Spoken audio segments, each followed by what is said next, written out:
The Galactic Conclave was the most important room in the known universe. That was not an opinion. That was simply a fact that every species accepted without question.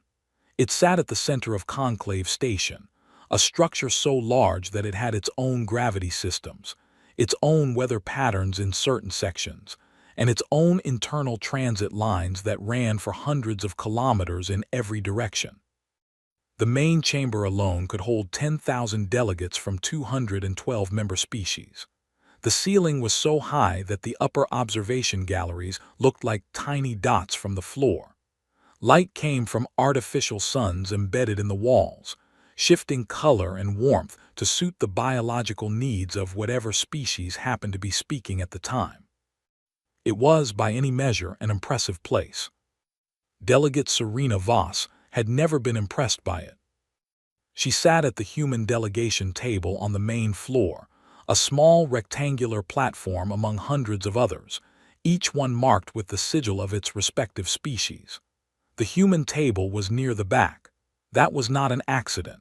Earth had been a probationary member of the conclave for 60 years, and probationary members did not get front row seats. They sat in the back, they spoke when spoken to, and they were reminded frequently, through policy, through protocol, and sometimes through outright rudeness, that they were guests in a galaxy that had been organized long before they arrived. Serena was 44 years old. She had dark eyes that moved slowly and deliberately over a room, the kind of eyes that seemed to be reading something most people couldn't see. She wore the standard blue formal uniform of the Earth Diplomatic Corps, pressed flat, no decorations except for the small golden pin of the UN emblem on her left collar. She had a datapad in front of her, a glass of water she hadn't touched, and a stillness about her that some delegates found calming and others found deeply unsettling. Today, the chamber was at full capacity. That was unusual. Most conclave sessions drew maybe a third of the member delegates. Full sessions happened only when something large was on the agenda. Today, something large was on the agenda.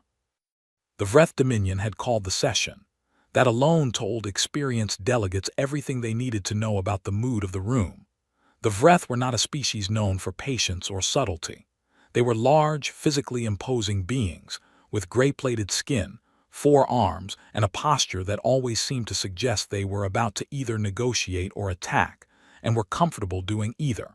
Their dominion controlled 47 star systems. Their military was the 3rd largest in the known galaxy. They had started 6 wars in the last 200 years and won 5 of them. The 6th they had ended in a negotiated draw, which they considered a personal insult they had never fully gotten over. High Consul Draven stood at the central speaking platform. He was taller than most Vreth, which made him taller than almost anything else in the room.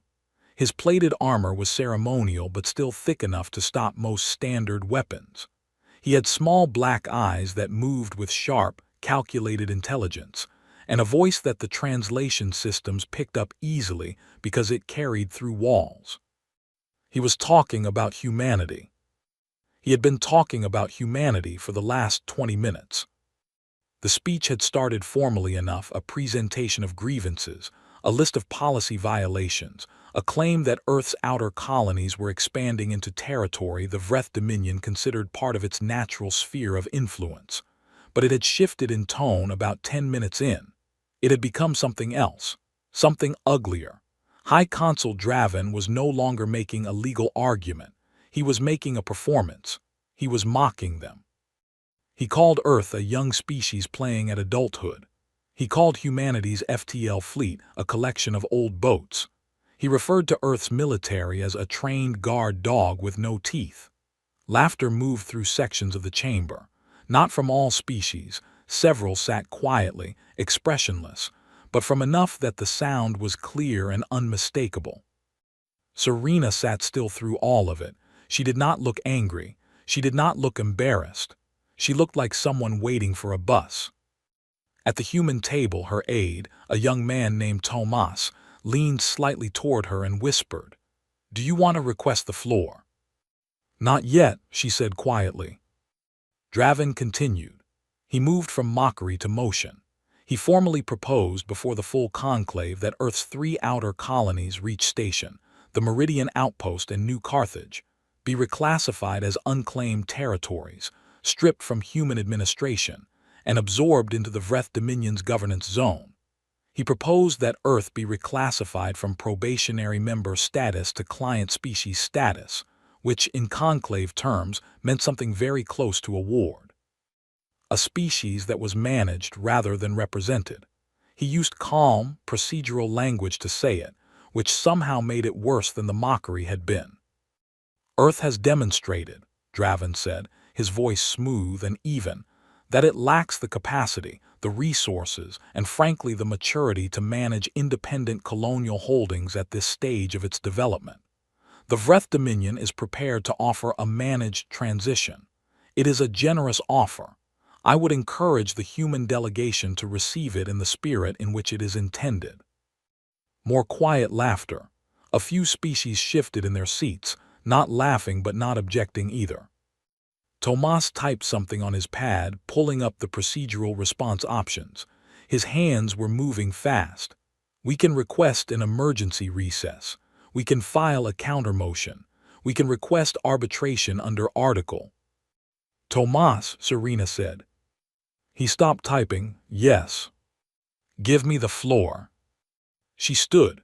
She pressed the request button on the table panel and the system acknowledged her immediately, lighting the human table's indicator in white. The conclave chair, a 4-armed Delian named Presiding Voice Amara, recognized her with a nod. The floor recognizes Delegate Voss of Earth. Serena walked to the central platform. She did not rush. Draven stepped aside with a small, almost theatrical bow, gesturing the platform over to her as though offering something small and inconsequential. She stepped up. The platform adjusted to human height. She looked out at the 10,000 delegates for a long moment. The room was quiet. Then she looked directly at Draven. High Consul, she said. Her voice was calm and even and perfectly clear through every translator in the room. I have listened carefully to your proposal. I would like to respond to it. Draven spread 2 of his 4 arms in an open gesture. By all means. Serena set her datapad down on the edge of the platform. She did not look at it again. For 60 years, she said, humanity has been a member of this conclave. In that time we have followed every rule. We have paid every fee. We have shown up to every session, filed every report, and accepted every limitation placed on us as a probationary species without complaint. She paused. We have also been watching. A few delegates shifted. Draven's expression did not change. We have watched how this body works, she continued. We have watched which species get heard and which ones don't. We have watched how power moves in this room. We have watched conflicts start and end. We have studied every war filed in this conclave's records, every military engagement, every tactical decision made by every major power in this galaxy over the last 2 centuries. She stopped again. The room was very quiet now. We are quick learners. Draven made a small sound that translated roughly as polite impatience. This is a charming speech, delegate, but... I am not finished, Serena said, not loudly, not rudely, simply as a statement of fact. Draven stopped. Serena turned slightly, addressing the broader chamber now. The High Consul has proposed that humanity be reclassified as a client species, that our colonies be taken, that we be placed under the management of a government we did not choose. I want to be very clear about our position on this proposal. She paused one more time. When she spoke again, her voice was exactly the same, quiet, even, unhurried. You do not want us to stop holding ourselves back. 12 words. They landed in the chamber and stayed there. Then the laughter started. It began at the Vreth table and spread outward like a wave. It was not cruel laughter exactly. It was the laughter of people who found something genuinely absurd. The idea of humanity, small, young, technologically middling humanity, issuing what sounded like a warning to the galactic conclave was, by most standards in that room, objectively funny. A threat, Draven said, and now he was smiling, which on a breath looked like a lot of teeth. The human delegate is threatening the conclave. I am informing the conclave, Serena said. More laughter. Delegates from the Surak hegemony were speaking to each other, not bothering to lower their voices. The myriad clan's representative was shaking what served as his head. Even some of the quieter species in the upper galleries seemed to be exchanging glances of amused disbelief. Serena stood at the platform and said nothing more. She waited for the laughter to die down the way a person waits for rain to pass, patient, unbothered. When the noise settled, she stepped down from the platform, picked up her datapad and walked back to the human table. She sat down. She picked up her glass of water and finally took a sip. Tomas stared at her. That's it, that's our response. That's our response, she said. They're going to pass the motion. Yes, she said, they are. He stared at her for another moment, then turned back to his pad, looking deeply uncertain. The chamber had returned to its procedural business. Draven's motion was formally entered for a vote. The debate portion was brief. Very few species wanted to spend political capital defending humanity, and several who might have been inclined to object seemed to decide quietly that it wasn't worth the friction with the Vreth Dominion. The vote was called. 140 species voted in favor of the motion. 12 voted against. The rest abstained. Earth's outer colonies were, by formal conclave resolution, stripped of human administration.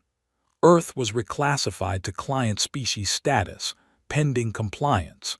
A 30-day window was given for humanity to begin voluntary withdrawal from the named territories. It was, by any official measure, a complete diplomatic defeat. Serena watched the vote tallies appear on the display board above the chamber floor. She read each number carefully. Then she closed her datapad and began organizing her things. She was nearly ready to leave when she noticed something. 3 tables had not voted. Not for the motion, not against it, not abstaining.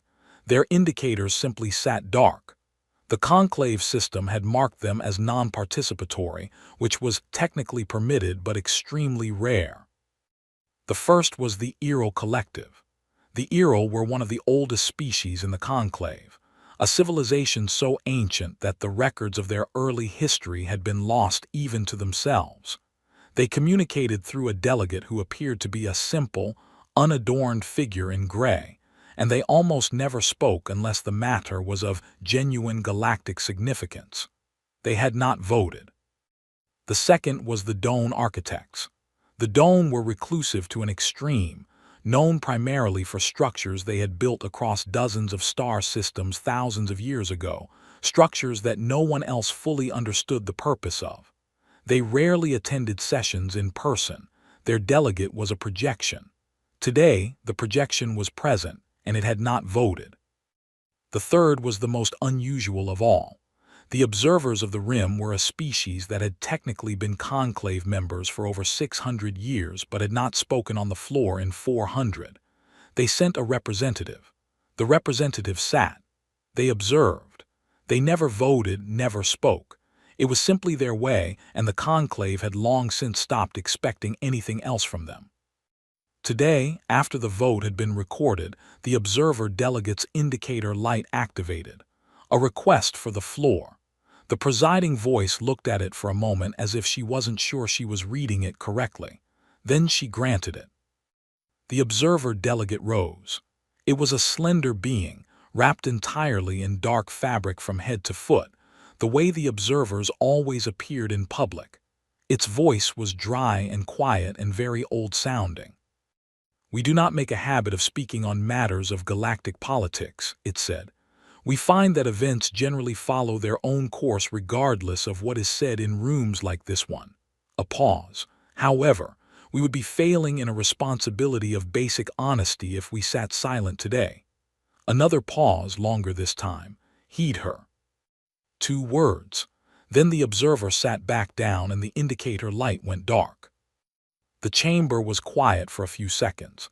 Then the murmur started again, and within a minute the room had mostly moved on, treating it as a strange footnote. The observers occasionally did strange things.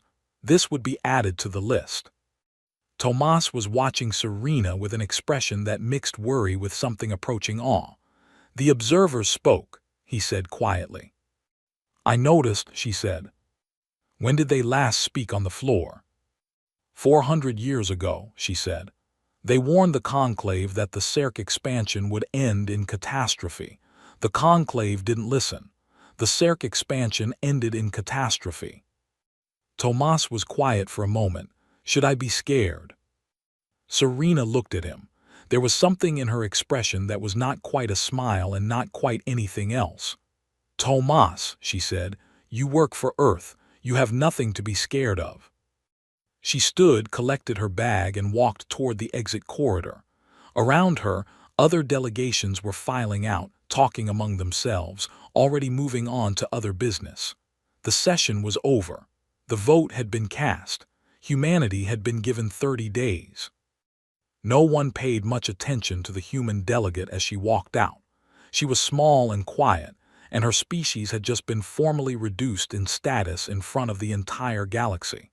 There was nothing particularly threatening about her, nothing that suggested the situation was anything other than what it appeared to be, a small, young species being reminded of its place. Out in the corridor, Serena paused at a wide observation window that looked out into open space. The stars were very bright from out here, far from any sun. She stood there for a moment, looking at them. Behind her, she heard the faint sound of Vreth delegates laughing again about something as they passed. She did not turn around. She just looked at the stars. Then she took out her personal communicator and made a call. It connected in seconds, routed through 6 encrypted relays back to Earth. The voice that answered was deep and unhurried. How did it go? General Haruto Mace asked. As expected, she said. The vote passed 30 days. A pause and the warning. Delivered, she said. Another pause longer. They laughed. They laughed, she confirmed. The general was quiet for a moment. When he spoke again, his voice carried something that was not quite satisfaction and not quite sadness. It was something in between, the feeling of a person who had prepared a very long time for something and was now watching it begin. Then it starts, he said. It starts, she agreed. She put the communicator away and looked out the window for one more moment. The stars looked back, indifferent and vast and full of things that were about to change. Then she turned and walked down the corridor, her footsteps quiet and even on the polished floor, and she did not look back. 30 days, the countdown had begun. And somewhere in the deep dark of the outer solar system, in places that appeared on no official map and no conclave registry, lights were coming on. Systems were waking up. Things that had been still for a very long time were beginning, slowly and deliberately, to move. The galaxy had been warned. It had chosen not to listen. That choice, like most choices made without enough information, was going to have consequences. The Keth Republic was not a large empire. It controlled 11 star systems, maintained a modest fleet, and had a long tradition of staying out of other species conflicts. What the Keth were known for, what they were genuinely good at, was information. Their media networks ran across 40 member species of the conclave. Their journalists were everywhere. Their investigative reporters had broken some of the most significant stories in galactic politics over the last 3 centuries. When the Keth press picked up a story, people paid attention. Journalist Vey Oren had been covering the conclave beat for 9 years. She was good at her job because she asked simple questions and refused to accept complicated non-answers. She had a stubborn streak that her editors loved when it produced results and hated when it got her into diplomatic trouble. She had 3 official warnings from the conclave press office in her file and considered them a mark of professional pride. When the conclave vote stripped Earth of its outer colonies, Vey filed a standard wrap-up piece on the session and moved on to her next story. That was on a Tuesday. By Thursday, she had a source. The source was anonymous. The message came through a secondary channel she used for tips, a channel that had given her good information twice before and nonsense 3 times. So she treated it with careful skepticism. The message said only, "Find out what they build at night." She almost dismissed it. It was cryptic in the way that bad tips usually were, dramatic sounding, light on detail. But something made her sit with it for a while. What they build at night. It was a strange phrase, specific enough to feel like it meant something, vague enough to be frustrating. She started pulling publicly available data on Earth. Infrastructure filings, construction reports, shipping manifests, anything that went through conclave registration systems. Humans were required, like all member species, to report major construction projects that exceeded certain thresholds. They had been reporting projects steadily for 6 decades. She started reading the reports, all of them. It took her 4 days. By the end of the 4th day, she had a headache and a feeling in her chest that she couldn't quite name. The reports were clean, perfect almost. Every project listed was described in clear civilian terms: mining infrastructure, energy relay stations, deep space research platforms, agricultural support satellites, communications hubs. It was a 60-year record of a species doing exactly what growing species did, building out their presence in the solar system and beyond. The numbers added up. The filings were consistent. Nothing flagged. Except, the scale was strange. She started cross-referencing the reported output figures. If the mining stations reported were actually producing what the filings said they were producing, the raw material numbers were significantly larger than what Earth's reported civilian construction could account for. Not by a little, by a lot. She ran the numbers 3 times, thinking she was making an error somewhere. She wasn't. Material was going somewhere that wasn't being reported. Or it was going somewhere that was being reported under a label that didn't reflect what it actually was. She made a call to an old source at a shipping data firm. He pulled manifests on Earth-flagged cargo vessels over the last 30 years and sent her the summary file. She looked at the routes. Some of them went to places that were listed in navigation registries as empty space, deep space coordinates with no registered installations. She checked those coordinates against conclave survey maps. The survey maps said nothing was there. She requested current position data from an independent sensor network she had access to through a press arrangement. It took 3 days to get results. When the results came in, 4 of those empty coordinates showed thermal readings consistent with large, active installations. Nothing was registered at those locations, but something was definitely there. She published a first piece, carefully worded, presenting the data gaps without drawing conclusions she couldn't yet support. It was a quiet piece, buried in the conclave affairs section of her outlet's feed. Most species passed over it. One species didn't. She received a call from a contact in the Vreth intelligence network 2 days after publication. He didn't give his name. He spoke fast. "You are looking at the surface," he said. "You should be looking at what your sensors can't see." "What do I use to look?" she asked. "Ask what happened to our operative," he said. Then the call cut off. She spent a week trying to find out what he meant. Eventually, through a chain of contacts in Vreth diplomatic circles, she learned something that had not been made public. The Vreth Dominion's intelligence division had embedded an operative on Earth roughly 10 years earlier. A long-term deep cover asset.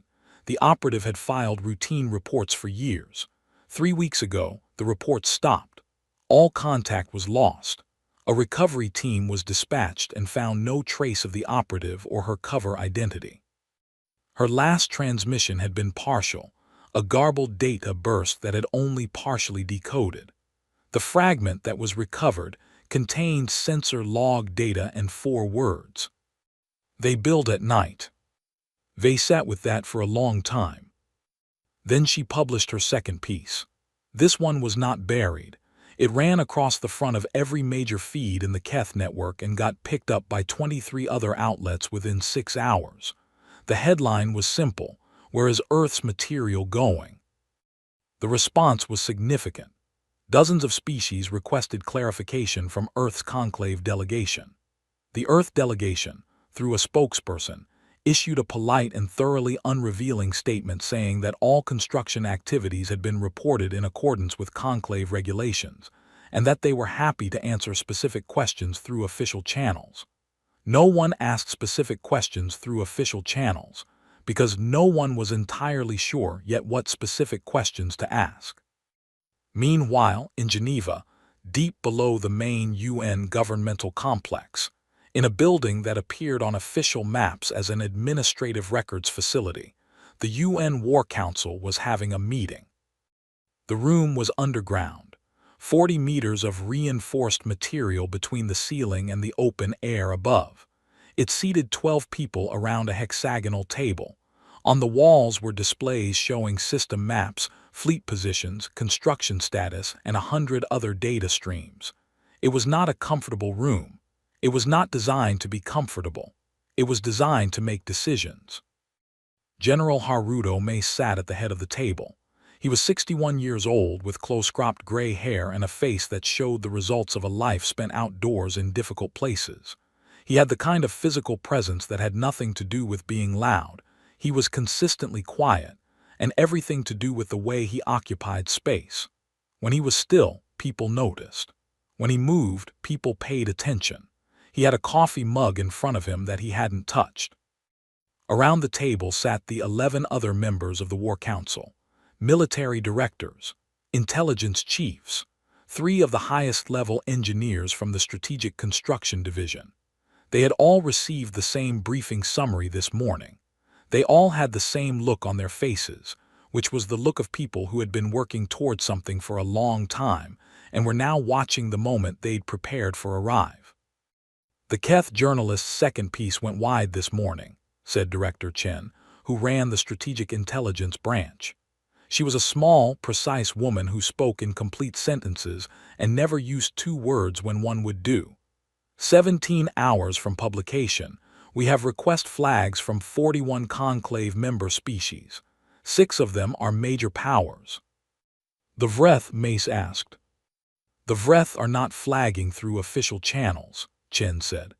"They're doing their own quiet work, which means they're scared enough to not want to ask questions they might not like the answers to." Mace nodded slowly. "And the colonies?" "Reach Station is fully dark as of 48 hours ago. To anyone doing a standard scan, it looks abandoned. The Meridian Outpost has been reclassified under the construction registry cover. New Carthage is running the civilian standard protocol." She paused. "Everything is positioned." Mace was quiet for a moment. He picked up his coffee mug, looked into it, and set it down without drinking. "Let's do the briefing," he said. What followed over the next 4 hours was the most complete picture of Earth's real military capability that had ever been assembled in one room. Not because it hadn't existed before. It had in pieces, spread across 100 different security levels and administrative compartments. But today, by authorization of the War Council, it was being combined, assembled, shown as a whole. It had started 80 years ago. Not as a plan exactly, more as an instinct. When humanity made first contact with the Earl Collective and understood, for the first time, that they were not alone in the universe, the initial response had been the one that made the history books: wonder, excitement, a great expansion of perspective. Those feelings were real. They lasted about 3 years. Then the people who spent their time thinking about worst-case scenarios got quiet and serious, and started working. The argument was simple. Humanity had spent its entire history in conflict with itself. Thousands of years of wars, large and small. Every civilization, every empire, every union had been built in the shadow of the possibility that something else might try to destroy it. That instinct did not go away just because the something else was now alien instead of human. If anything, it got sharper. At least when humans had fought each other, they had known the enemy, known the rules, known the weapons. Out here, they knew nothing. So they prepared, quietly, carefully, under a strategy that was never given an official name but was referred to informally by the people who built it as the duck doctrine, calm on the surface, busy underneath. The first thing they built was redundancy in their construction capacity. Asteroid mining operations that reported standard yields to the conclave but operated secondary shifts. The secondary shift's output went into a separate supply chain that the conclave registration system never saw. The material went to deep space coordinates that were never filed. Over decades, stations grew at those coordinates: shipyards, manufacturing plants, weapons testing facilities, research platforms for drive systems that went well beyond standard FTL. The ships were next. Earth's registered fleet, the one the conclave knew about, was modest. 47 warships, mostly older models, capable enough for basic defense. Nothing that would alarm anyone. It was exactly the kind of fleet a small, developing species should have. It was also not the only fleet humanity had. The second fleet had taken 40 years to build. It was distributed across 17 hidden deep space installations, never grouped in one place, never moving in visible patterns. 1,200 warships of designs that had never appeared in any conclave database, built from composite materials that absorbed most standard scan frequencies. Equipped with drive systems that could achieve FTL speeds 40% faster than anything currently registered with the conclave, and short-range sprint systems that had no equivalent in any known military. The weapons were different too, not more powerful necessarily, more precise. Humanity had spent a lot of time, more time than most species spent on such things, figuring out how to hit exactly what they were aiming at and nothing else, partly because their tactical doctrine valued precision, partly because they had learned from their own history that weapons that were too powerful in the wrong hands tended to come back around. The safest weapon was one that hit only what it was pointed at. Then there were the systems that weren't ships at all. 11,000 automated defense platforms spread through the outer solar system and beyond, each one disguised as survey satellites, weather monitors, communication relays, research buoys. They were networked to an AI warfare management system that could coordinate simultaneous fire from any combination of them in response to a threat profile. The system could do this without human input in under 3 seconds. With human input, it was faster. And there was more. The research division had been busy. Drive systems that could open a transit point anywhere in a star system without a fixed jump gate, a technology no other species in the conclave had. Long-range sensor suites that could detect ship movement at distances that the Vreth would consider physically impossible. Communication encryption that was, as far as anyone could determine, genuinely unbreakable with current galactic technology. And sitting in secure vaults in 3 separate locations were weapons that had been developed and tested and then locked away. Locked away not because they didn't work, because they worked too well, because the people who built them had decided, after a lot of long and difficult conversations, that some capabilities were better kept as last resorts. Things you never wanted to actually use but needed to have, because the universe was a strange and unpredictable place. The engineers finished the briefing. The room was quiet for a while. One of the council members, Admiral Yuki Tanaka, was the first to speak. She was a small woman with very short hair and reading glasses she pushed up her nose when she was thinking. When the Vreth Armada enters the Reach system, she said, what are they going to find? Nothing, Mace said, at first. And then? Mace looked at the system map on the wall. Reach Station, a star system on the outer edge of human colonial space. Quiet, apparently empty. At last count, 1,200 warships sitting dark and cold in carefully calculated positions throughout the outer asteroid belt and the shadow zones of the system's gas giant. Then, he said, they're going to find out what a mistake looks like from the inside. Tanaka looked at the map for a moment, Then she picked up her coffee and drank. "I almost feel sorry for them," she said. "Don't," Mace said. "They had a warning." She nodded slowly. "They did." Outside the building, Geneva was gray and cold, a thin rain falling on streets that had been walked by humans for a very long time, a city that had watched wars begin and end, a city that knew, better than most, what the quiet before something large felt like. The quiet was there now, easy to miss if you weren't looking for it, but Mace felt it every time he stepped outside. That particular stillness that came when something that had been building for a long time was almost ready. Almost. 22 days remained on the Conclave's 30-day countdown. Nobody from Earth had responded to it. Nobody was going to. The Vreth First Armada was a sight that had ended wars before they started. 4,000 warships. That was not a fleet. That was a statement. The Vreth had assembled it at their primary staging point in the Doran system over the course of 11 days, and by the time it was fully gathered, the heat signatures of its engines were visible to passive sensors 2 star systems away. It was not assembled quietly because the Vreth did not believe in being quiet. Quiet was for species that were afraid. The Vreth were not afraid. High Admiral Cross commanded the First Armada. He was a career military officer who had served in 2 of the Vreth Dominion's wars and had earned his rank by being the kind of commander who got results.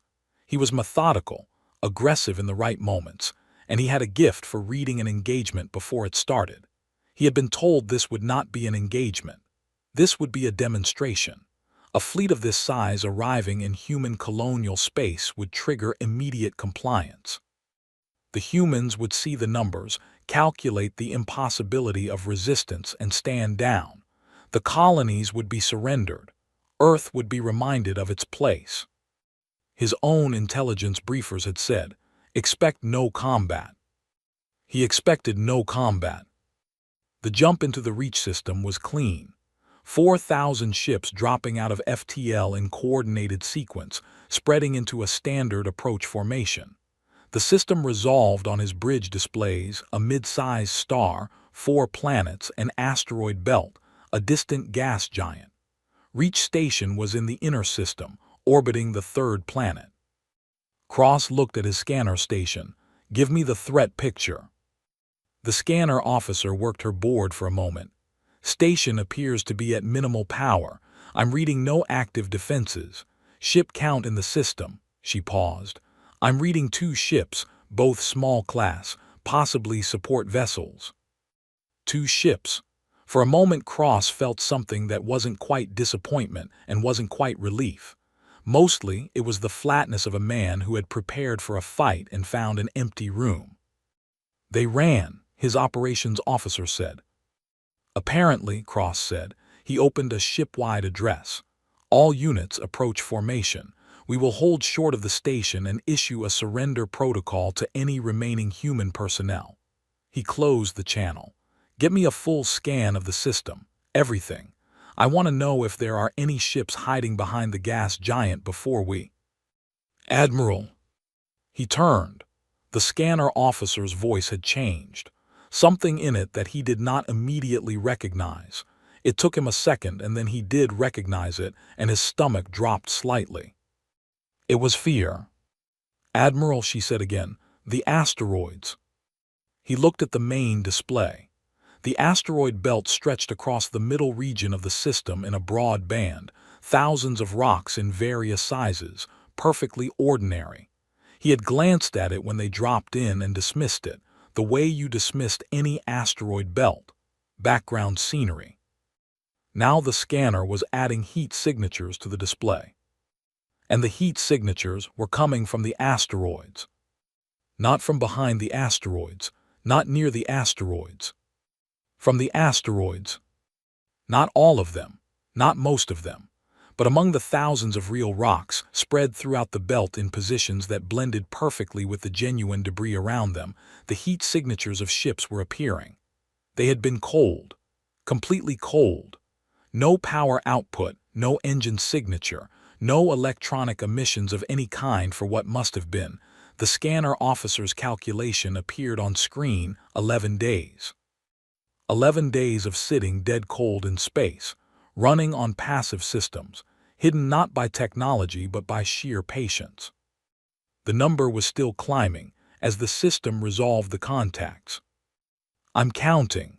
The scanner officer's voice was careful and deliberate. The voice of someone who was very focused on not letting what they were feeling come through. 400, 600, 800. "How many?" Cross said. His voice was level, he was a professional. 1,214 confirmed contacts, Admiral, human-class vessels. Configuration is unlike anything in our database. A pause. "They are activating." The display showed it in real time. 1,214 ships coming to life simultaneously across a 400,000-kilometer spread. Not charging weapons, not moving yet, just waking up. Lights coming on in the dark.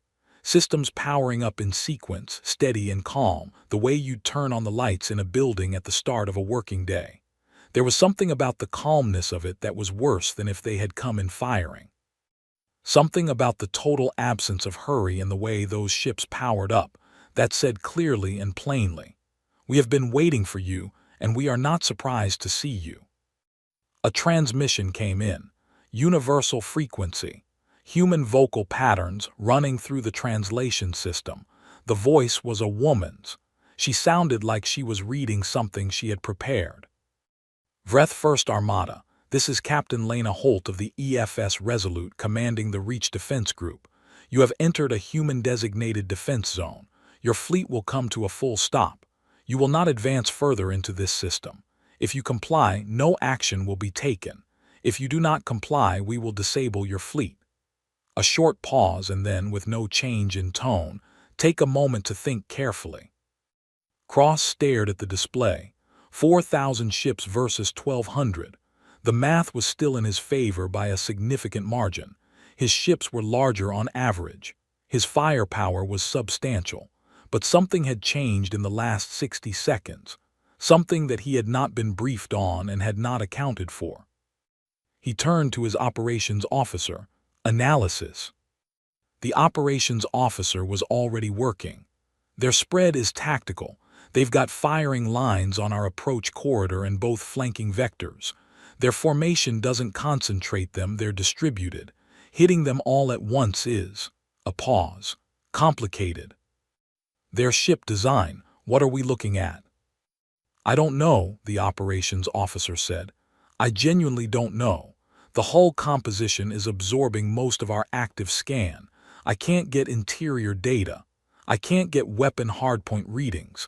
I can't get drive specifications." Cross sat with that for a moment.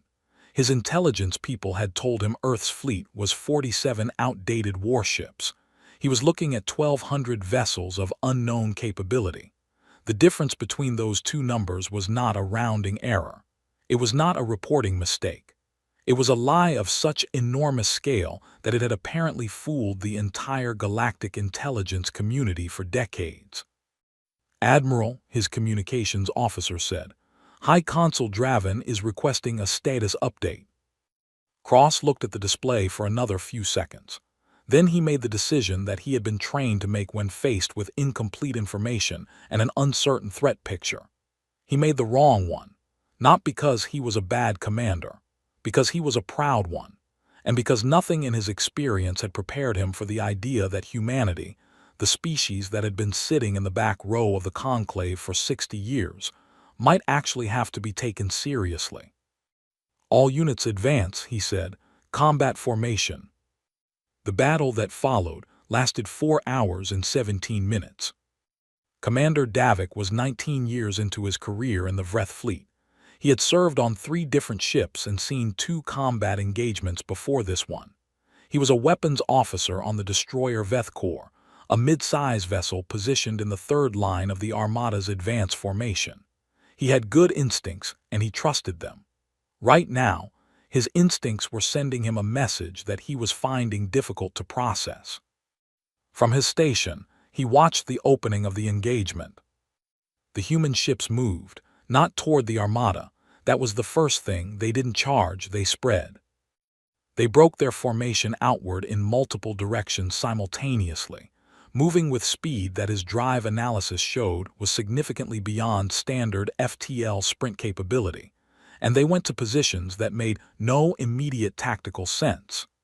Until, about 40 seconds later, when the first Vreth units in the forward formation began to experience weapons fire. And Davik looked at the tactical map and saw that the human ships had placed themselves in firing positions that covered the forward formation from 6 separate vectors at once. There was no blind spot anywhere in the forward formation. No matter which direction a Vreth ship tried to turn, human fire could reach it from an angle that made its shields less effective. The weapons themselves were strange. They were not the energy weapons that most major powers used. They were more targeted, more precise. The first volley from human ships struck the forward formation's lead vessels, and the results were not explosions. The Vreth ships went dark, systems failed, engines cut out. The hulls were intact. The ships were simply stopped, like something had reached inside each one and switched off the relevant systems with a careful hand. Davik heard his bridge crew reporting the contacts going dark. He ran his own analysis. The targeting pattern was extraordinary. Whatever weapons the humans were using, they were hitting specific system nodes on each ship, specific points that took the vessel offline without destroying it. The precision required to do that, at combat range, with ships moving at their current velocities, was not something Davik had believed was possible. The second wave came for the middle formation. The Veth core shuddered. A direct impact. Davik's board lit up with system failures. Engines were down. Weapons were offline. Life support was fine. The hull was intact. He was not dead. He was simply stopped, sitting dead in space, while around him, ship by ship, the armada went quiet. He sat at his station for a long moment, looking at a display that was running on emergency power, showing him a battle that was not going the way any Vreth officer in the history of the Dominion had ever imagined a battle going. 1,200 human ships, 4,000 Vreth ships, the numbers had not mattered. From the observation drone's perspective, the battle looked different. The Galactic Conclave maintained a network of autonomous observation drones throughout member species territories. They were designed to record events of diplomatic significance, military engagements, territorial disputes, notable political events. They broadcast on an open channel that any conclave member could access. They were rarely watched live. Usually the footage was reviewed after the fact, for records purposes. Today, someone in the Keth Media Network noticed the drone in the Reach system had gone active. They put the feed on their broadcast. Within 2 hours, 40 million people across a dozen species were watching the Battle of Reach Station live. What they watched was difficult to describe, because it didn't look like what war was supposed to look like. War in most of the galaxy's recent memory looked like two forces meeting in a blaze of fire and destruction. Ships exploding, hulls breaching, the terrible beauty of weapons at scale. This looked like something being carefully dismantled. The human ships moved through the Vreth armada with a precision that seemed almost slow at first, until you looked more carefully and realized they were slow because they were being careful. Every weapon discharge was deliberate. Every ship they engaged was taken offline, not destroyed. They moved through the formation like people who knew exactly where everything was and exactly what they needed to touch to stop it, and they touched only that and nothing else. By the third hour, the drone's feed was showing a field of 4,000 disabled Vreth warships drifting quietly in the Reach system, while human vessels moved among them like workers walking through a finished building, doing final checks. The Vreth flagship, the Dominion's Will, a capital ship 7 kilometers long that was the largest vessel in the Vreth military, went dark in the 4th hour. Not dramatically. Its systems simply failed, one by one, in a sequence that took about 40 seconds, and then it was still. 20 minutes later, the human transmission went out. It was broadcast on every open frequency in the system, and the observation drone picked it up and relayed it instantly to the 40 million people who were still watching. Vreth First Armada personnel will be treated under full humanitarian protocols. Medical teams will be available for any crew requiring assistance. Vreth command staff may contact EFS Resolute for arrangement of safe communication with the Dominion. A pause. Send your second Armada if you need a second lesson. Earth Command. The feed cut to a view of the Reach system. 4,000 Vreth ships sitting dark. 1,200 human vessels in neat formation around them like a fence, lights on, engines running. In living spaces and fleet command centers and diplomatic offices across 40 member species, 40 million people sat with that image and said nothing. Captain Lena Holt stood on the bridge of the Resolute and looked at the tactical display. She was 40 years old, solidly built, with the particular quality of stillness that long years in the void of space tended to produce in people. She had been running on 6 hours of sleep in the last 2 days, and she had 3 empty coffee cups on the console next to her station. She was not celebrating. None of her crew was celebrating. That was a thing that movies showed soldiers doing after battles and reality generally did not. What her crew was doing was running system checks, filing position reports, coordinating with the medical teams, updating the disabled vessel log, and communicating with the fleet-wide network in quiet, professional voices. Her first officer, a man named Carver with a mechanical left arm he'd had since an unrelated accident years ago, came to stand beside her. He looked at the display for a moment.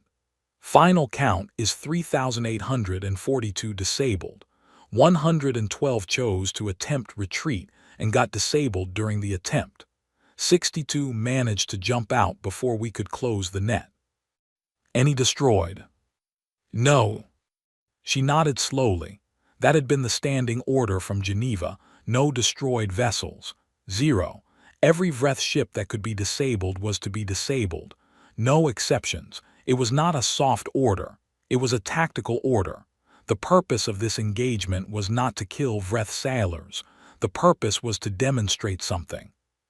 Something that a pile of wreckage could not demonstrate half as well as 4,000 intact, silent, helpless warships floating in a star system they had arrived in expecting to be in charge of. Casualties on our side, she asked. 14 minor injuries across the group, Carver said. 11 from system strain, 3 from debris contact during the first phase. No serious injuries, no deaths. Lena looked at the display for another moment. Then she turned and walked to the observation window at the back of the bridge. Through it she could see open space, and in the middle distance, the drifting shapes of disabled warships, dark against the stars. She thought about the war rooms on those ships, the officers sitting in powered-down bridges in the dark. She thought about what that felt like, and she was honest with herself about it. She felt some sympathy. They had been sent into something they hadn't been told the truth about. That wasn't entirely their fault. She turned back to her crew. "Start the prisoner communication protocols," she said, "and get me Geneva." The display lit up, the secure link establishing through multiple relays. Mace's face appeared on the screen. He looked at the tactical readout behind her for a moment. "Done," he said. "Done," she said. He was quiet for a second. "Clean." "As clean as it gets," she said. He nodded. The ghost of something passed across his face, not quite relief, not quite satisfaction. Something more complicated. The expression of a man who had worked for 30 years to make sure something happened a certain way and was now looking at evidence that it had. "Good work, Captain," he said. She nodded back. "What's next?" He looked off-screen for a moment at whatever displays he was watching in Geneva. "The conclave is in emergency session," he said. 41 species requesting our response to the resolution. The Vreth are not going to take this quietly." He paused. "And 3 other powers are having conversations they don't think we know about." "But we know about them," she said. "We know about them," he confirmed. She looked back out the observation window one more time. 4,000 ships, every one of them intact, every one of them silent. "They'll form a coalition," she said. Yasme said, "They will." And then he picked up his coffee mug. He finally drank from it. "And then we give them the same warning we gave the Vreth," he said, "and we wait to see if they're smarter about it." Lena turned away from the window. Around her, the crew of the Resolute worked steadily, quietly, professionally. Outside, the stars were very bright and the Vreth Armada floated in silence. The galaxy was watching, 40 million people and counting, and by morning it would be more. By the end of the week, it would be every connected screen in the conclave. They had all just watched humanity fight. Now they understood what that meant. There is a particular kind of meeting that happens in private, between people who believe they have not yet been caught. It has a specific feel to it. Voices kept low, doors secured, statements made indirectly at first and then more directly as the meeting goes on, and the participants grow more comfortable with what they are agreeing to. These meetings have happened many times in human history. They have also happened many times in the history of every other species that has ever built an empire. Power finds its own level, and when something threatens the level, the powers talk. The 4 conversations happened on the same day. Different star systems, different species, different rooms, but the same essential conversation. The Vreth Dominion had lost 4,000 ships at Reach Station, not destroyed, disabled, which was, in some ways, worse. Destruction would have been a catastrophe, but catastrophes could be mourned and recovered from. Disability was something else. It meant that somewhere in a human-controlled star system, 4,000 Vreth warships were sitting intact and operational, just not by Vreth hands. It meant High Consul Draven had to explain to his council and his public and his military that not one ship of the First Armada had been sunk, which should have been comforting, but was in fact the most profoundly humiliating detail of the entire event, because the implication was clear. The humans could have sunk them and chose not to. The humans had been kind about it.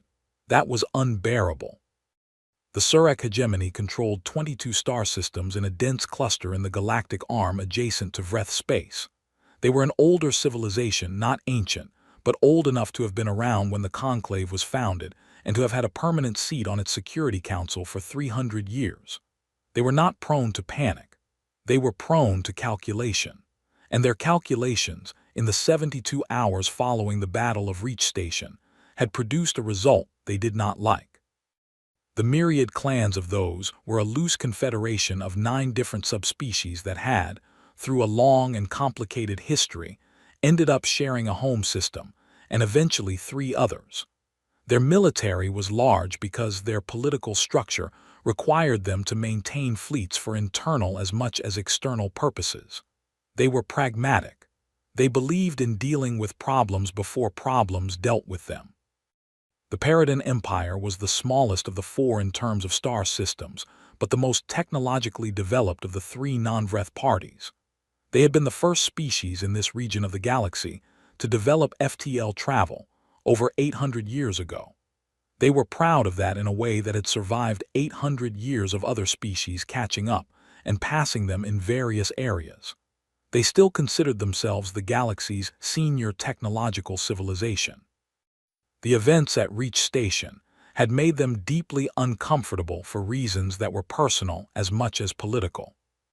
The 4 parties came together formally 17 days after the Battle of Reach Station. The meeting was held in a neutral system, aboard a station that belonged to a minor species who had been offered certain political favors in exchange for the use of their facility and their silence. The conclave was not officially informed. No press was present.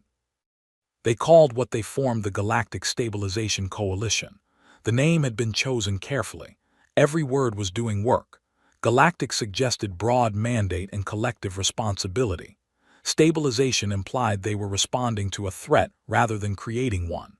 Coalition was softer than alliance and had fewer formal treaty implications.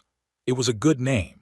It meant whatever a listener wanted it to mean, while meaning something very specific to the people who had chosen it. The specific meaning was, we are going to deal with humanity before humanity becomes something we can no longer deal with. Their combined fleet was extraordinary. 42,000 warships at last registry. Between the four powers, they controlled over 100 star systems. Their combined economic output was roughly 30% of the total conclave economy. They were, by any reasonable standard, a force that had ended civilizations before and could credibly end one again. They prepared their ultimatum with considerable care. It was stern but not vicious. It laid out specific demands: the surrender of all human military assets, the dismantling of all unregistered facilities, the acceptance of coalition oversight of Earth's remaining territories, and the reclassification of humanity as a protected species under joint coalition management. It gave Earth 72 hours to respond with a formal commitment to compliance. It stated, without excessive detail, that noncompliance would result in the full application of the coalition's combined military power. It was, as ultimatums go, thorough. The coalition's joint envoy was a Surak diplomat named Peter Salas. He was experienced, composed, and had delivered difficult messages before. He arrived at Conclave Station with a delegation of 12 and requested a private meeting with the Earth delegation. The meeting was granted. The room they were given was a standard diplomatic meeting space. A long table, chairs adjusted for various species, water and nutrient dispensers along one wall, no windows. Neutral, functional, slightly impersonal. It was the kind of room where you signed things and made agreements, not the kind of room where anything surprising happened. Peter Salas arrived with his delegation and found two humans already waiting. Delegate Serena Voss sat on one side of the table. She looked exactly as she had looked at the conclave session 3 weeks earlier, still, attentive, dressed in her blue diplomatic uniform with the small golden pin. She had a glass of water she would probably not drink. Beside her sat General Haruto Mace. He was in his service uniform, gray and undecorated except for his rank insignia. He was looking at the table in front of him with the expression of a man who was thinking about something else entirely. Salas settled into his chair and his delegation arranged themselves around him. He studied the two humans for a moment. He had read their files. He knew their records. He had prepared for this meeting extensively. He had expected to feel the comfortable imbalance of power, the sense you got when you walked into a room with the winning hand. He had experienced that feeling many times in his career. He did not feel it now. He could not immediately explain why. The room was the same room it always was. The humans across from him were the same two people they had been in their files. Nothing about the situation had materially changed from how he had briefed himself. But there was something in the way they sat, not aggressive, not fearful, not trying to project anything in particular, that made him feel, without being able to articulate it precisely, that he had arrived prepared for the wrong conversation. He presented the ultimatum. He took his time. He was thorough. He covered all the points, delivered with appropriate gravity, maintaining the tone of a reasonable person offering a reasonable solution to a difficult situation. He finished and placed the formal document on the table. Mace hadn't moved during the presentation. He'd listened with his eyes on the middle distance, not looking at Salas but not ignoring him either. When Salas finished, Mace looked at the document on the table and then at Salas. "Is that everything?" he asked. "That is the full coalition position," Salas said. Mace nodded once. He looked at Serena. Serena reached into her bag and produced a single data chip. She set it on the table between them. "This is Earth's full military manifest," she said. "I'm going to ask you to read it, all of it. Take as much time as you need." Salas looked at the chip. He looked at her. In his long career, he had seen various versions of this move, the dramatic reveal, the document produced at a critical moment for psychological effect. He had learned to be skeptical of theater. He picked up the chip and inserted it into the table reader. He started reading. The document was long. It had sections. The first section covered Earth's registered military assets, the 47 ships the Conclave knew about. He moved past that quickly. The second section was titled Class 2 Assets, and it was where his reading speed began to slow. By the third section, he had stopped moving entirely. He was still. His delegation members, who were reading the same display on their secondary screens, had gone similarly quiet. The document covered everything: the hidden fleet, the weapons platforms, the AI defense networks, the advanced drive systems, the sensor array, the classified research projects. Each item was listed with specifications, coordinates, current operational status, and production capacity. It was not a summary document. It was a complete and verified ledger, the kind produced not for show but for the use of the people who actually managed the systems described in it. Salas read for 22 minutes. His delegation read for 22 minutes. No one at the coalition side of the table spoke. When he finished, he sat back from the display. He was quiet for a long moment, looking at the table. Then he looked up at Serena. "This is verified," he said. His voice was very level, a diplomat's voice. "Every entry," she said. "You're welcome to confirm any specific asset you'd like to verify." He was quiet again. "These last 3 sections," he said, "the research vaults." "Yes," she said. "You haven't deployed those." "No," she said. "Why not?" She held his gaze steadily. "Because we don't want to," she said simply. "We have never wanted to. We built all of this hopping we would never need it. We would very much prefer to continue hopping that." Salas was quiet for a while. In the silence, Mace reached forward and picked up the Coalition's ultimatum document. He looked at it for a moment, reading it again. Then he set it back down on the table. "General," Salas said.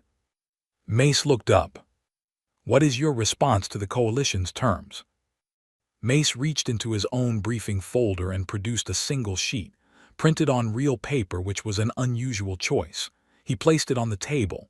"Those are our terms," he said. "The Coalition disbands within 72 hours. All ships return to home territory. No further political action against Earth or its colonies is taken. We will consider this matter settled."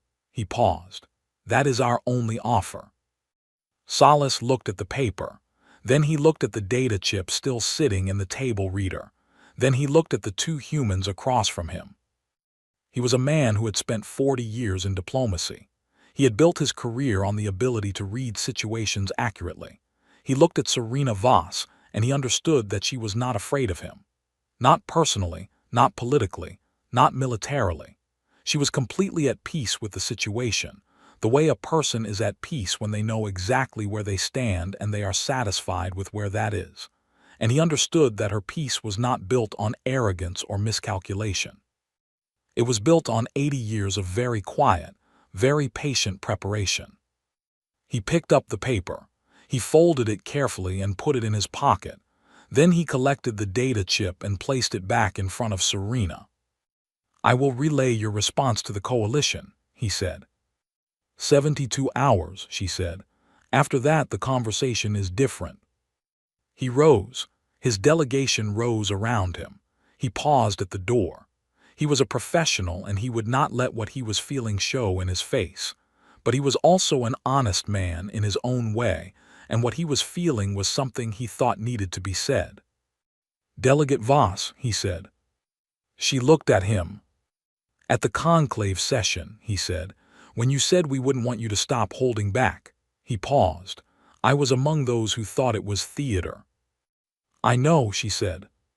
He nodded once, then he left. The room was quiet. Mace picked up his coffee, which had been sitting cold since before the Coalition delegation arrived, and drank it anyway. "2 of them will stand down," Serena said.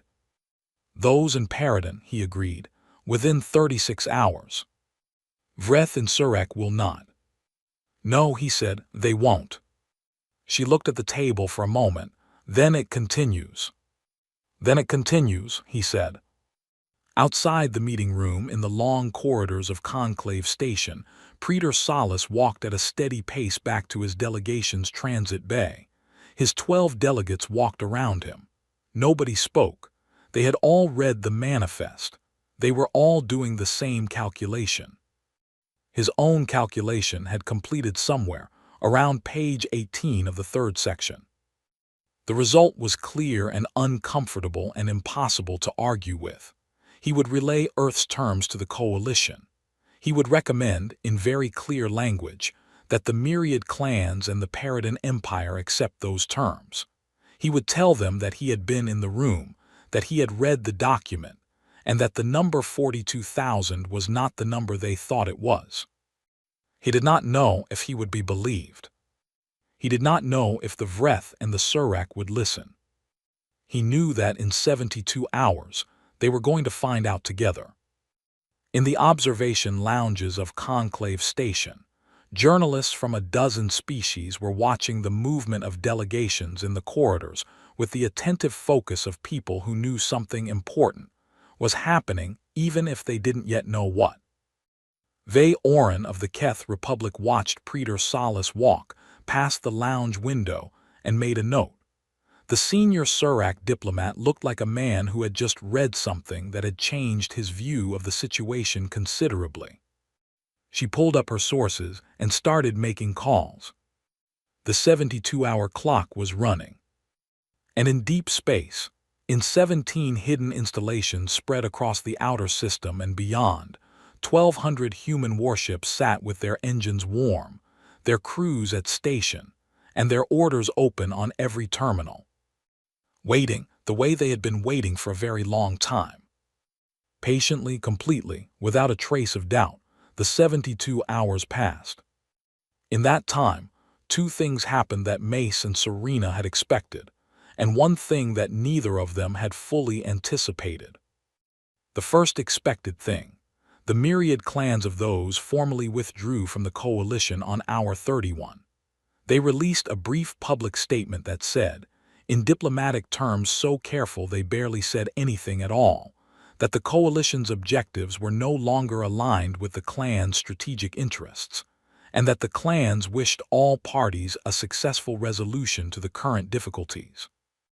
What the statement did not say, but what everyone who understood how these things worked understood, was that someone from those had read the manifest or been told what was in it, and decided very quickly that this was a fight they did not want to be in. The second expected thing, the Paradin Empire followed at hour 44. Their statement was even shorter, one paragraph, formal withdrawal and best wishes. Their representative at Conclave Station booked transit home within the hour. 2 down, 2 remaining. The unexpected thing was what the Vreth did in hour 51. High Consul Dravin went public. He released a full broadcast on every major Conclave media channel, not just Vreth channels, all of them, and he delivered a speech that was passionate and angry, and in places, genuinely moving in the way that speeches by proud people about to make terrible decisions can sometimes be. He talked about the dignity of the galactic order. He talked about the danger of an unchecked species building weapons in secret for 80 years. He talked about the responsibility of established powers to maintain stability. He talked about humanity as a threat that the galaxy had been too polite to name directly. It was a good speech. Parts of it were even fair, in a narrow sense. The parts about secret military buildup were not wrong on their face. What the speech also did was announce publicly that the Vreth Dominion and the Surak hegemony were committing their full joint fleet to a correction of what Dravin called the human problem. Combined, their forces numbered over 28,000 warships. He gave no timeline. He gave no specific targets. He gave the impression of a coalition that still had momentum, even after losing 2 members. He gave the impression of certainty. The broadcast reached 40 million viewers in the first hour, and 200 million by the following morning. Serena watched it from her quarters on Conclave Station. She sat on the edge of her bed with a cup of tea that was going cold, watching the display. When the broadcast finished, she sat for a moment in the quiet of the room. Then she opened her communicator and called Mace. "I saw it," he said before she could speak. "He's trying to build public pressure," she said. "Yes. It won't work if we move before it builds enough." "No," he said, "it won't." There was a pause. She looked at her tea. "Are we ready?" "We've been ready," he said. "The question is whether you want to give them any more time." She thought about that. She was an honest person, and she thought about it seriously, the way she tried to think about every decision that had weight to it. She thought about the Vreth sailors at Reach Station who had been treated well, fed, communicated with, and eventually returned to Dominion space without harm. She thought about the Surak fleet that had done nothing yet except exist. She thought about all the other species in the conclave who were watching, and what they would see, and what she wanted them to see. She thought about what Draven's speech was doing hour by hour across 200 million screens, building fear, building pressure, building a story in which humanity was the danger, the secret threat, the thing that needed to be managed. Every hour the story had to keep building was an hour it got more traction. "No more time," she said. "Agreed," Mace said. "The operation starts in 4 hours." She nodded and closed the call. She sat with her cold tea for another moment. Then she put it down, straightened her uniform, and went to work. Operation Open Hand had taken 3 years to plan and 8 months to position. It was named deliberately for the idea of an open hand extended, not a fist. It was designed from the first line of its operational document to be an act of demonstration, not destruction. Every objective in the plan was a military target: shipyards, weapons platforms, command relay stations, fuel and material depots. Not one civilian installation was included on the target list. The order was clear and specific and had been reviewed by a civilian ethics board before approval. Nothing that serves a civilian population, nothing that causes secondary civilian impact, nothing that cannot be rebuilt. Take the weapons away. Leave the people. It ran across 14 star systems simultaneously. The human fleet divided into groups before the operation began, each group prepositioned at their assigned systems, waiting for the single coordinated signal that would start the clock. The signal went out at 300 Geneva Standard Time, a time chosen because it had no particular significance. They had decided against ceremony. What followed over the next 9 hours was something that the galaxy had never seen and would spend a long time processing. In each of the 14 systems, human forces arrived at their targets and moved with a speed and precision that made the Battle of Reach Station look unhurried. The Vreth had 3 major shipyard complexes, facilities where warships were constructed and maintained, each one capable of producing dozens of vessels a year. The human forces hit all 3 in the first 40 minutes. Not destroyed, disabled. The construction equipment, the manufacturing systems, the launch infrastructure, all of it stopped. The workers had been given 30 minutes of advance notice via a direct signal to each facility, long enough to clear the work floors. By the time human forces arrived, the facilities were empty of personnel and full of very expensive, very non-functional equipment. The Surak had a chain of weapons platforms that stretched across 3 star systems, a network they called the Hegemony Shield. It had taken them 60 years to build, and they were proud of it. Human forces worked through it systematically, like someone walking down a street turning off each streetlight in sequence. Platform by platform, from one end of the chain to the other over a period of 4 hours. Each one went dark cleanly. No debris. No residual hazard to navigation.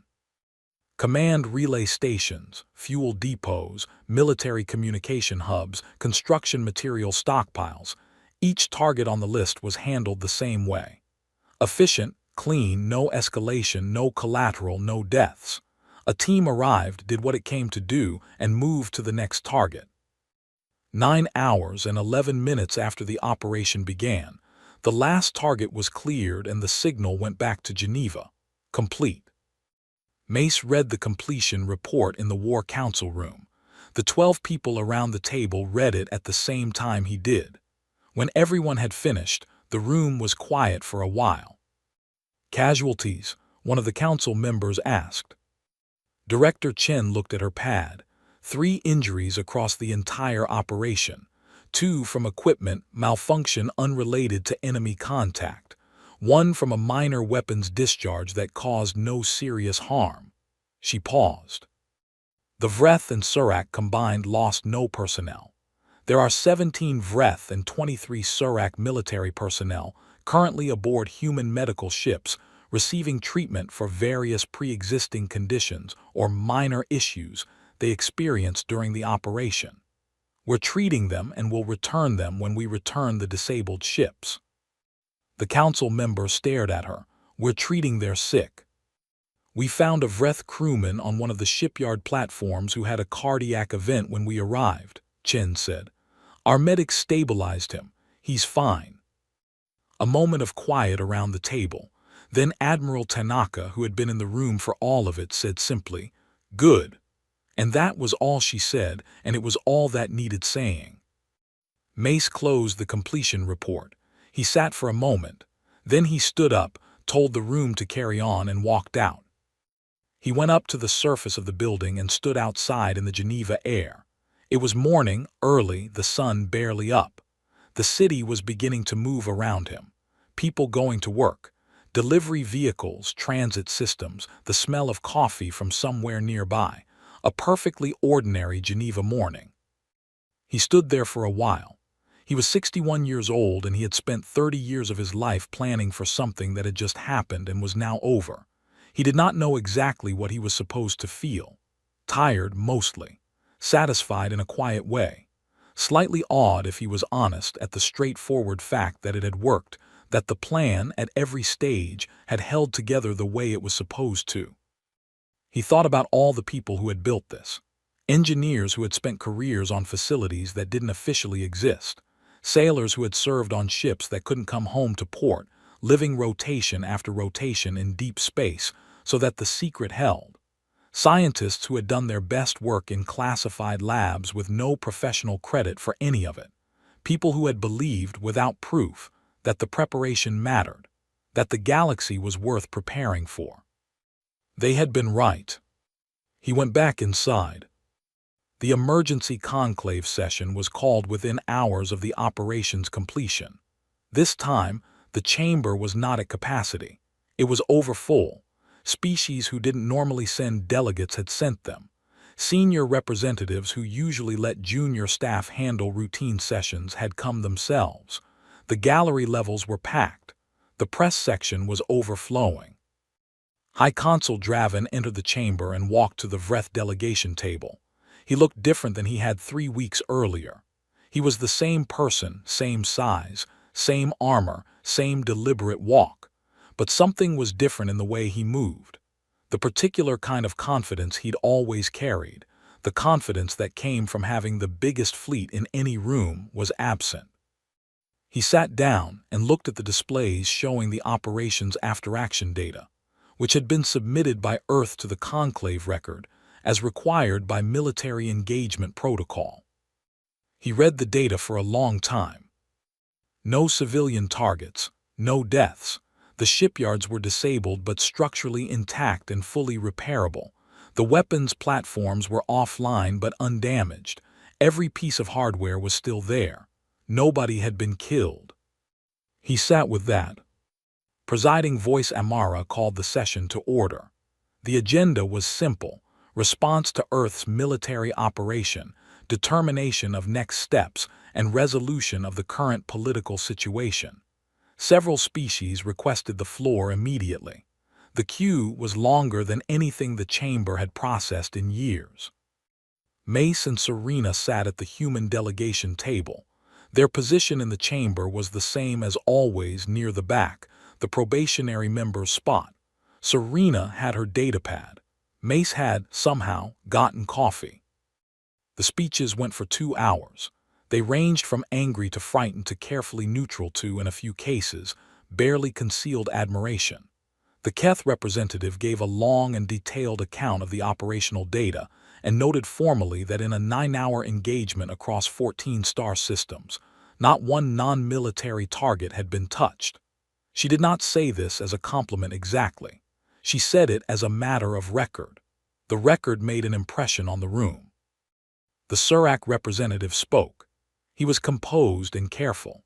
He said that the hegemony had suffered significant damage to its defense infrastructure and was formally filing a grievance. But he also said, which was notable, that the hegemony had reviewed the terms of the Vreth Dominion's original motion 3 weeks earlier and had several procedural concerns about whether that motion had followed proper conclave protocols. This was a very polished way of starting to distance themselves from the situation they were in. When it was Draven's turn, the chamber went very quiet. He stood at the central platform for a moment without speaking. He was looking at the operational data display which was still showing on the main board.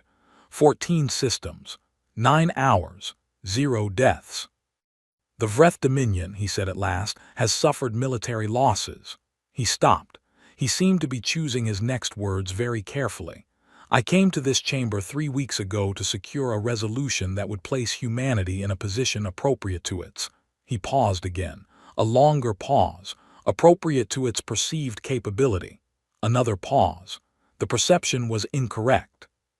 He said it flatly. No decoration.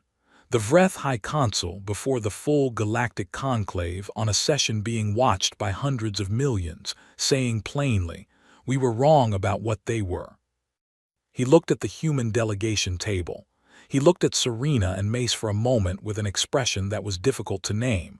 Not hatred, not admiration. Something more honest than either of those, which was assessment, recalibration.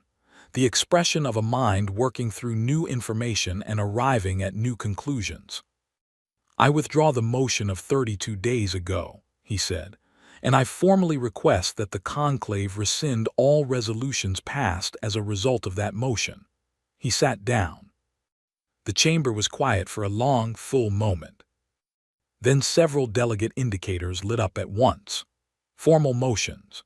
Rescinding the original resolution, restoring Earth's colony status, and from the Eero Collective, who had not spoken since the original session either, a motion to reclassify Earth as a Tier 1 sovereign power and offer humanity a permanent seat on the Conclave Security Council. The vote on rescinding the original resolution was unanimous. The vote on Tier 1 status passed with 193 in favor, 12 abstentions, and no votes against. Serena watched the numbers appear on the display board. She did not react visibly. Tomas, beside her, made a sound that was quietly and professionally suppressed. A third motion was filed, from 4 separate species simultaneously, requesting mutual defense treaty discussions with Earth. A fourth came in as the third was being processed. A fifth. By the end of the session, 11 separate species had filed formal requests to begin defense cooperation talks with humanity. Mace looked at Serena. Did you expect 11? I expected 8, she said. He said and drank his coffee. The session ended in late afternoon. The chamber cleared slowly, everyone talking, the air in the room carrying the charged quality of people who had just watched history happen and were still processing it. Serena stayed behind after most of the delegations had left. She stood at the wide observation window near the back of the main floor, looking out at the stars. She stood there quietly for a while. She heard footsteps and turned. The observer delegate was there, standing a few meters away, wrapped in dark fabric as always. You spoke again, Serena said. We did, the observer said in that dry old voice. We are making a habit of it apparently. A pause. We wanted to see how this ended. Is this how you expected it to end? She asked. The observer was quiet for a moment. We expected you to win, it said. We were less certain you would win the way you did. What do you mean? You could have destroyed things, the observer said. You had the capability, you chose not to. A pause. Many species, given what you had, would have chosen differently. Serena looked back out the window.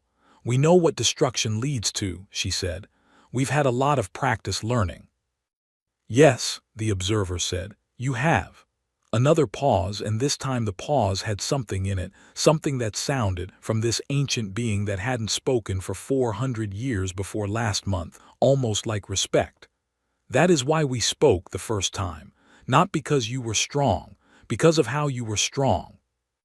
Serena didn't say anything. Outside, the stars were the same stars they had always been, unchanged by all of it, indifferent. The observer moved away quietly, and she was alone at the window. She stayed there a while longer. A young diplomat from the Czech Republic came to find her eventually, fresh-faced, clearly junior, the kind of person who rehearsed their questions before they asked them. She could tell he had been building up to this conversation for a few minutes. "Delegate Voss," he said, "can I ask you something?" She turned from the window. "You can ask." He hesitated. "When you delivered that warning at the first session, before any of this happened," he paused, "were you ever actually afraid?" Serena looked at him. He was young and sincere and had probably been assigned to cover the conclave 2 weeks ago and had no idea what he'd walked into. She thought about the question. She thought about 30 years of people building things in the dark and hoping they'd never be needed. She thought about Mace's face in the call after the conclave vote.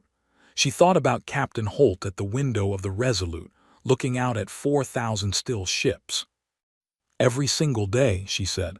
"That's why we prepared." He looked at her for a moment, processing that. Then he nodded, wrote something in his pad, and thanked her. He moved away. She looked out the window one last time. Then she picked up her bag and walked out. In the weeks that followed, things changed. The conclave passed a resolution requiring all member species to file accurate military registrations, a direct result of what had happened, though no one said so explicitly. Several species, upon hearing this, quietly filed amended registrations of their own. They were not the only ones who had been busy in the dark. Earth's outer colonies were returned to full human administration. Reach Station, which had spent 11 days as the hiding place of 1,200 warships, went back to being a functioning colonial outpost. The residents there, who had been evacuated and then been told what their station had been used for, mostly reacted with a mixture of pride and the particular humor of people who find out they've been living next to something extraordinary without knowing it. A bar near the docking level put a new sign up. It said, "We were here first." Mace retired 7 weeks after Operation Open Hand. His farewell address was brief. He delivered it to the War Council room, not publicly. He said what he wanted to say to the people who had actually done the work, not to a broadcast. "Every soldier we trained hoped they'd never be needed," he said. "The greatest victory isn't the war you win, it's the one everyone else decides not to start." He looked around the room. "Thank you, all of you." He went home. He had a house in Kyushu he hadn't spent enough time in.